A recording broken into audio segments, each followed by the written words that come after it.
Hello, guys. Today we'll be talking about the film The Brutalist. So yeah, let's do it. So I recently, first off, let's catch you guys up with what I've done. So I saw The Brutalist last week. So this is like an old talk. This is like an older. I'm talking about a movie that I saw like a week ago. But after I saw The Brutalist, I did me a little Adrian Brody's film festival. So I got to see The Pianist. I also got to see, of course, including The Brutalist and also Detachment. So I saw all three of those movies. So I'm a huge Adrian Brody fan now. So let's get that straight. I think Adrian Brody is probably the most underrated actor and also the most underused actor because this man's barely on anything. Whether I don't know if it's like because of he doesn't really want to do much work or just because he's not getting much work. Which if that's the case, Hollywood, get your shit together, please, because Adrian Brody's awesome. But let's talk about The Brutalist, So let's talk about, I guess, the technicalities of the movie.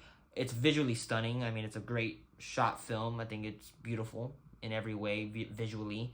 The score is incredible. I think the guy who did the score should get all the props because the music in this movie is amazing.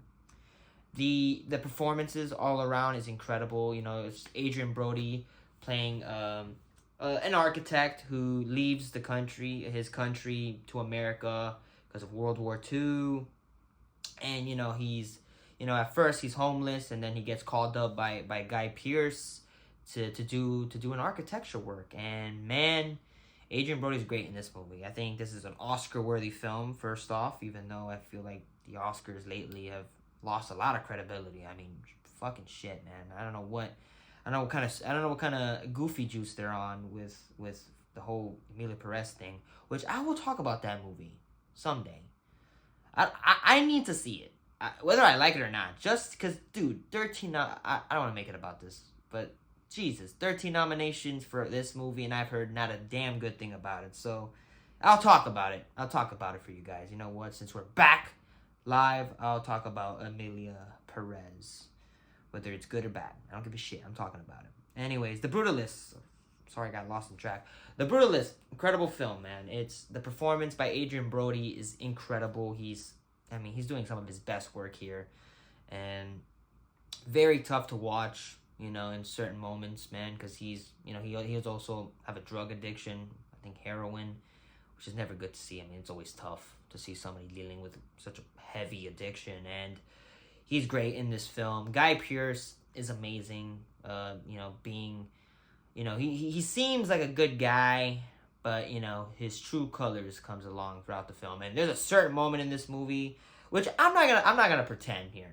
When I saw it, I was completely fucking confused. I thought he was trying to kill somebody in that scene, but I don't know. I think I was on stupid juice. I thought he was killing somebody in that scene because he took off his belt. I thought he was killing somebody. Again, this is like a spoiler. Who gives a fuck?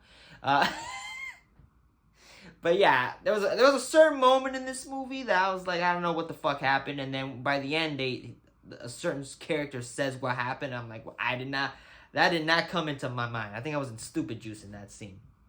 But the film itself is really good. The story about a man who's America is really just pushing this guy down. And it really tells you how America really isn't on your side, man. I know it's the land of opportunity and stuff like that, but it really it's meant to bring you down. It's pretty sad, man. And, he's trying to do something with his life, have a great opportunity, but America just pisses on him. And yeah, it's sad to see. It's sad to see, especially when you could tell. And some of my favorite parts of the movie is when he's really with the architecture stuff, really doing the designs, doing the things, because it's just like about a guy who's doing what he loves and what he really cares about and what he really enjoys doing. And it's incredible stuff, man. It's incredible stuff, and the story is very tough. And I really did love The Brutalist. I'm not gonna lie. I thought it was really good. It's a great movie. I think my only complaint about the movie truly is, again, I feel like the third half got a little goofy. I don't want to spoil, but a lot of things happen by the third act where you're like, okay, what the fuck is going on here? A lot of crazy shit's happening. And then there's an epilogue, which I didn't think the epilogue was bad, but it's like, I didn't need to, they didn't need that. I don't think they need to have it. think it was like an unnecessary thing to have, but you know, that's me. But other than that, it's a great film and it's an incredible movie, and I feel like it's a film I think worth watching again. So if I'm gonna give it a rating, I'll give it a solid 4 out of 5. 4 out of 5. 4 out of 5. Great film, great movie, and yeah, those are my those are my thoughts. Those are my quick thoughts, I guess, for the Brutalist. So if you haven't seen it, I would recommend. I don't know if I would recommend seeing it in theaters. I would. The thing is, I would though. The reason why I would recommend to see it in theaters is because one, the sound design is incredible. The score is so good, and I think the cinematography is so amazing that honestly, you wouldn't get the best experience at home. You would probably get the best experience in the theater. The only thing I wouldn't recommend is like this is a long fucking movie. It's 3.5 hours. There's an intermission in the middle half, which was cool. I mean, that was pretty cool to see an intermission. But it is a long movie, and it's not like an action like you know the shit's happening all the time. It's a very slow, not slow in a way where it's boring. I did not find myself bored in this movie. One, because I just really dig the story and dig the character, and I really was just engaged with the story most of the time. I wasn't really bored at all either, and that I had my phone off, so I had no bother. I didn't have anybody texting me. It was amazing. I just turned the shit off.